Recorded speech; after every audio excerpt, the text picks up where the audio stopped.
Hablamos de España porque el presidente del Gobierno, Pedro Sánchez, rechaza adelantar la convocatoria de elecciones generales mientras las investigaciones judiciales contra miembros del Partido Socialista Obrero Español se acumulan. Este miércoles, la Guardia Civil allanó la sede de la formación en Madrid en busca de pruebas de una supuesta trama para influir precisamente en casos judiciales contra el partido o contra el Gobierno. Ahora, para el análisis, contamos con Gonzalo Sarasqueta, doctor en Ciencias Políticas, profesor e investigador en la Universidad Camilo José Cela. Gonzalo, muchísimas gracias por aceptar esta invitación de France 24. De entrada, le pido que nos ayude a entender, para una audiencia internacional, en qué se basa la irrupción de la Guardia Civil en la sede del PSOE este miércoles.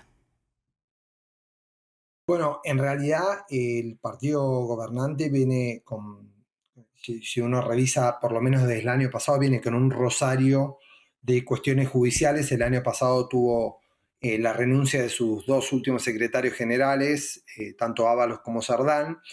Después tuvo unas denuncias por abuso sexual contra otro miembro importante del gobierno, y ahora está el tema Zapatero. Pero lo que hubo hoy en Ferraz, en la sede oficial del Partido Socialista, no fue en relación con Zapatero, sino fue en relación justamente a uno de estos casos del año pasado, que es el de Santos Sardán, que fue el último secretario general del Partido Socialista antes que Pedro Sánchez ocupe la doble silla, ¿no? Pedro Sánchez hoy en día es presidente del partido y presidente de España. Entonces hay alguna confusión. He estado leyendo en medios internacionales que esto es por el caso Zapatero. No, esto es por el caso de Santos Sardán y por los pagos que hubo, por los mordidas, como le dicen aquí en España, que hubo en torno al caso Santos Sardán.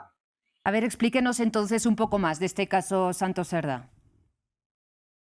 Claro, el año pasado hubo dos casos, como le decía recién, que fueron de los dos últimos secretarios generales del Partido Socialista, donde hubo algunos sobreprecios en la obra pública, en diferentes ministerios en la obra pública, pero también en otros sectores, como en la venta de mascarillas durante la pandemia, y esos sobreprecios, los dos últimos secretarios generales, con modus operandi diferente, con diferente manera de proceder, se quedaban con ese gap, digamos, entre el precio real y el sobreprecio. Bueno, el caso de Santos Sardán, que hoy en día está en prisión y que en breve estaremos presenciando el juicio, esta revisión que hubo de Ferraz, justamente lo que quería hacer la policía y la Guardia Civil eran revisar todos los archivos que se puedan encontrar, incautar material, tanto discos rígidos, correos electrónicos, teléfonos,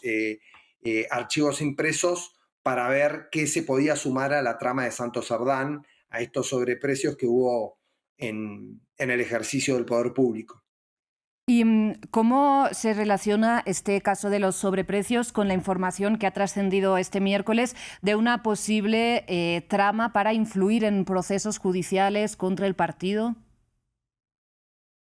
Bueno, lo que pasa que si nosotros si hacemos una narrativa un poco más extensa de lo que está sucediendo, si vamos al origen de este gobierno, el origen de este gobierno, del de Pedro Sánchez, se remonta al 2018. Pedro Sánchez accede al poder a través de una moción de censura porque la justicia había emitido una sentencia contra el principal partido opositor, que es el Partido Popular, que en aquel momento era oficialismo. Fue un caso de corrupción, la llamada causa Gürtel.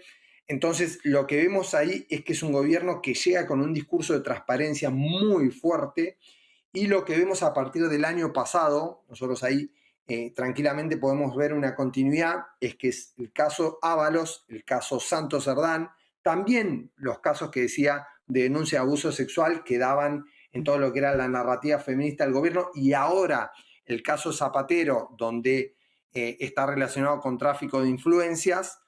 Lo que vemos ahí en esos cuatro casos es un vector común, que es la contradicción de un gobierno que se autopercibe, se declara, por un lado, transparente y accede al poder con una promesa de transparencia, y en paralelo un gobierno feminista, cuando la justicia está indicando, las denuncias, la justicia está indicando lo contrario. Entonces me parece que hay que entender desde el origen de este gobierno hasta lo que sucedió el año pasado y lo que está sucediendo actualmente con el expresidente Rodríguez Zapatero, para entender el daño que le está causando reputacional al gobierno, porque esto es importante, Rosa.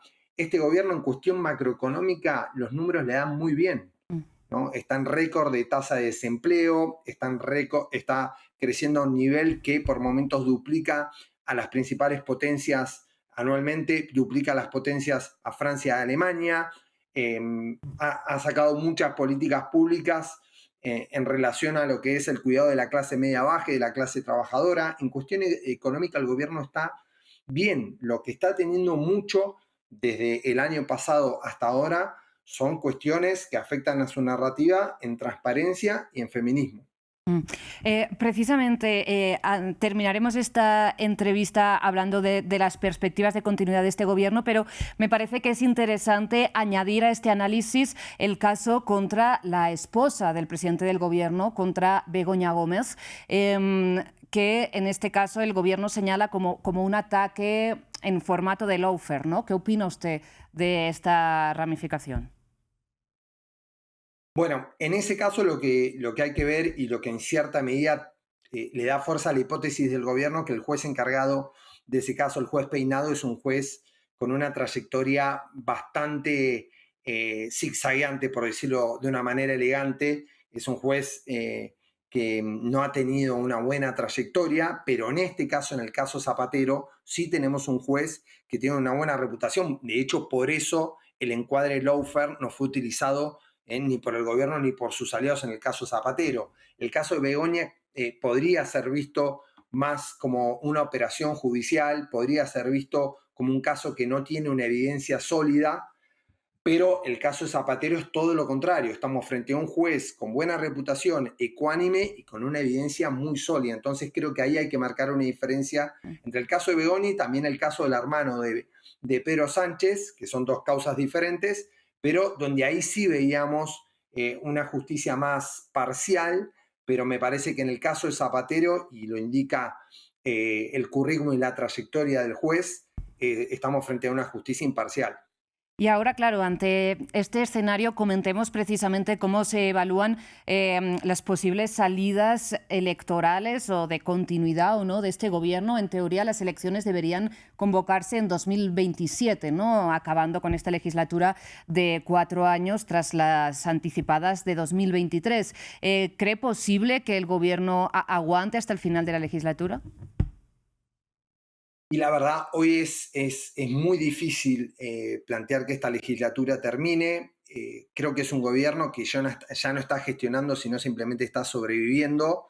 Acá la clave de todas, Rosas, es poner el lente sobre los aliados y especialmente sobre dos fuerzas políticas, que es el Partido Nacionalista Vasco y Junts, que es el partido de centro-derecha catalán. Esos son los dos partidos que están empezando a mostrar ciertas dudas sobre apoyar o no la moción de censura. Ya empieza a haber ambigüedades en sus exposiciones públicas.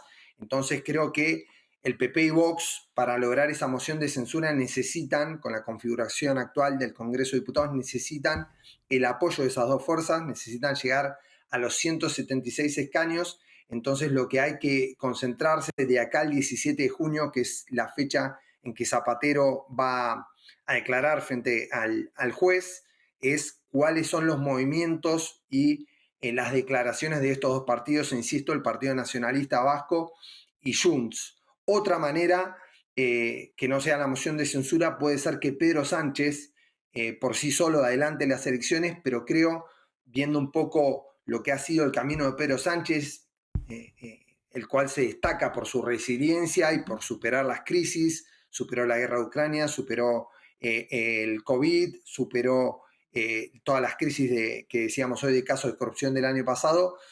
Creo que Pedro Sánchez, para llamar a elecciones anticipadas, creo que tendría que tener, se tendría que divorciar de alguno de sus aliados más cercanos, ¿no?